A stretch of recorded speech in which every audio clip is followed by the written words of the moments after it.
Enquanto Donald Trump prepara o discurso de posse que será lido daqui a pouco, milhares de americanos continuam fora de casa no estado da Califórnia. Os incêndios em Los Angeles, que já são considerados os piores da história da cidade, já provocaram 27 mortes até agora. Especialistas em meio ambiente são categóricos ao afirmar que o clima seco e quente estão relacionados ao aumento da temperatura do planeta. Segundo a Organização das Nações Unidas, 2024 foi o ano mais quente já registrado, com 1,55 graus Celsius acima dos níveis pré-industriais. A volta de Trump ao poder pode significar também a retirada dos Estados Unidos do Acordo de Paris de 2015. Quem faz parte dessa cobertura especial hoje aqui na Record News é o professor de Relações Internacionais, Marcos Vinícius de Freitas. Professor, bem-vindo, boa tarde para o senhor. Como é que a chegada de Trump pode afetar nas políticas de mudanças, de combate às mudanças climáticas? Bem, é uma questão bem interessante, né? Porque o que nós observamos em toda a história agora recente do presidente Trump é justamente uma preocupação justamente de retomar os combustíveis fósseis, né?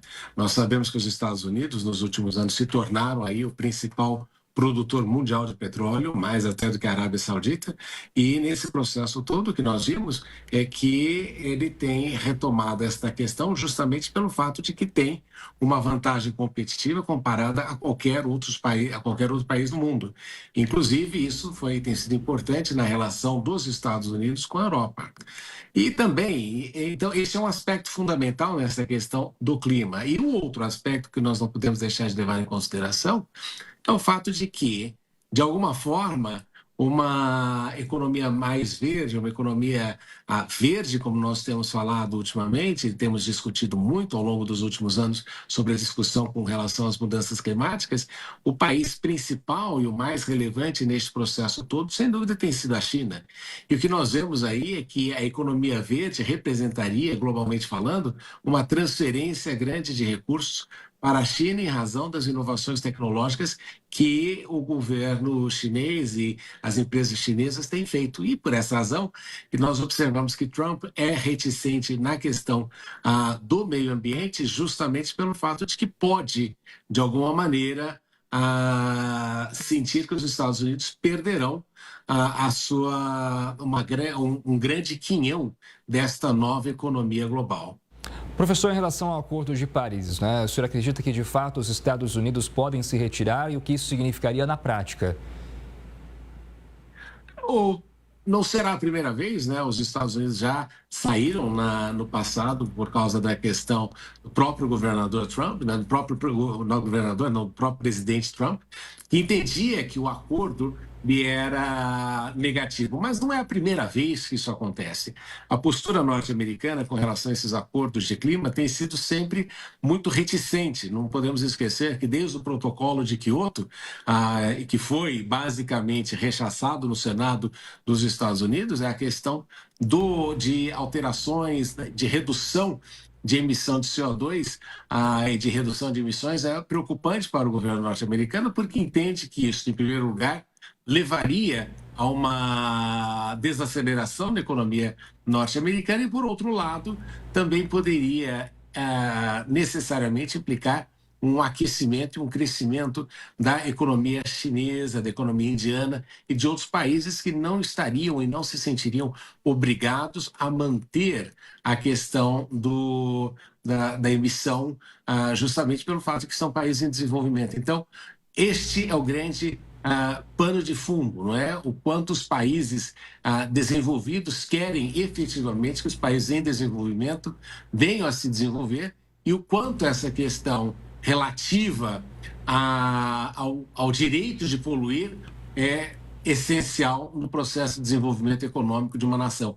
Então, é por essa razão que os Estados Unidos não querem abrir mão desta possibilidade de continuar crescendo economicamente e, por outro lado, entende que se abrir mão disso, os outros deveriam fazer e os outros que estão chegando agora, que não foram responsáveis pelo aquecimento global em razão do fato de serem países em desenvolvimento no passado, que se manifestam contra este tipo de posicionamento. Então, a postura de Trump é de negociação e de forçar aí uma situação que eu acho difícil de ser revertida. Professor, enquanto o senhor fala, a gente está acompanhando imagens ao vivo, direto de Washington. Neste veículo estão os dois presidentes.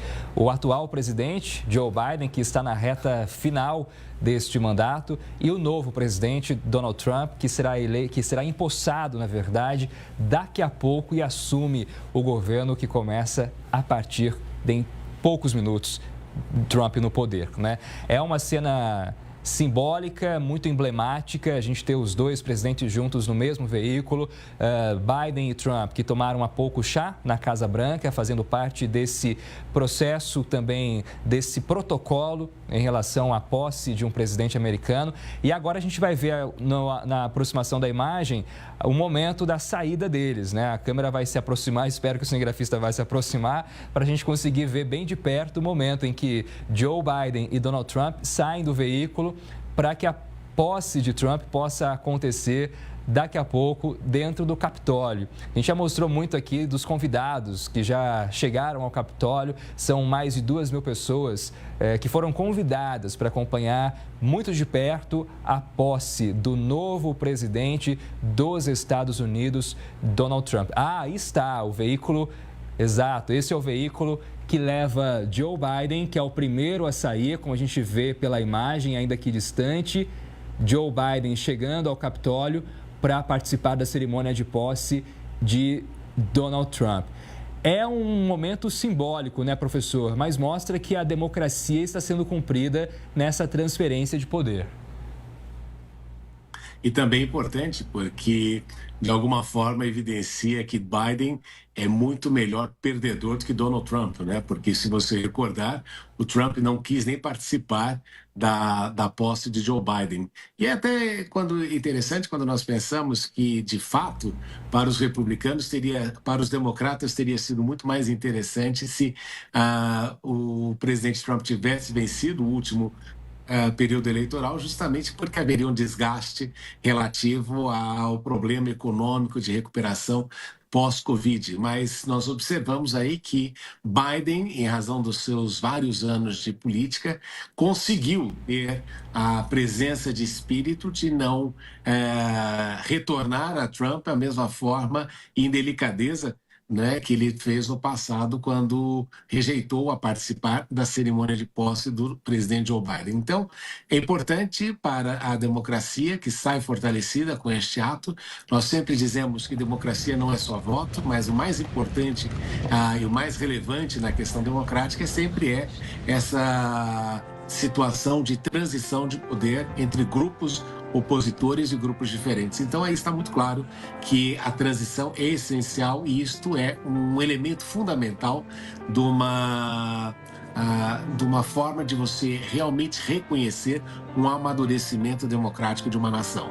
Professor, eu quero muito aproveitar do seu conhecimento e de toda a sua formação em relação à China, né? Há pouco eu falava do aspecto econômico que Trump já prometeu impor altas tarifas aos produtos chineses, de uma forma de blindar, de fato, a economia americana. O presidente Xi Jinping foi convidado, não compareceu, enviou no seu lugar o vice-presidente. Como é que fica a relação dos Estados Unidos com a China com a volta de Trump ao poder? É até pitoresco de pensar que muitas vezes na China o que nós observamos é que havia um favoritismo a Trump em relação a Kamala Harris, justamente pelo fato de que, como Trump é um presidente muito transacional, um homem de negócios, é mais fácil de lidar sabendo que com ele é uma relação do toma lá da cá, não é? E isto é importante e é mais fácil até mesmo do que foi com o Joe Biden, que muitas vezes também assumia um perfil ideológico no relacionamento com a China. Então, os chineses olham, claro que preocupados, mas eles se lembram e se recordam de que o comércio bilateral, apesar da guerra comercial com a China, foi positivo, teve resultados positivos. E claro que, por mais que Donald Trump queira fazer aí e ter uma atuação muito belicosa com relação à China, hoje em dia é quase impossível, justamente pelo fato de que as economias estão extremamente integradas nesse processo todo. E aqui é importante enfatizar também que, para os Estados Unidos tomarem o nível de industrialização que os chineses alcançaram nos últimos anos, serão necessários investimentos muito grandes, o que o país aparentemente não tem tido e não tem feito nas últimas décadas. Exato, e lembrando que a China também é uma grande poluente, né, professor? Então a questão climática também é algo que o mundo acompanha de perto, de que forma a China contribui aí para a redução das emissões climáticas, que é um debate eterno.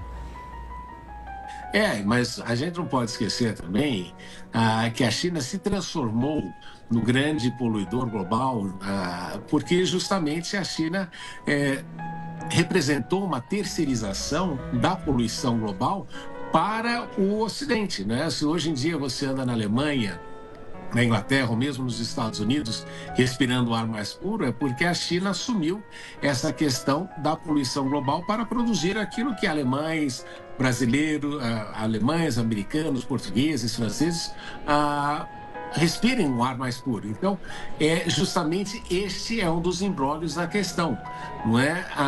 Se você pensa que alguns países poluem mais porque eles estão produzindo para os países desenvolvidos, aí a situação fica muito mais complexa. Então, é uma dúvida sempre recorrente, o quanto você pode poluir e o quanto dessa poluição também é derivada do fato de que outros não estão poluindo, porque justamente querem ter um meio ambiente melhor, mas sem ter o ônus da produção daquilo que eles necessitam.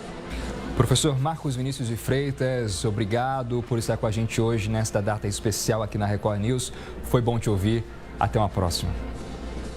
Sempre um prazer conversar com vocês.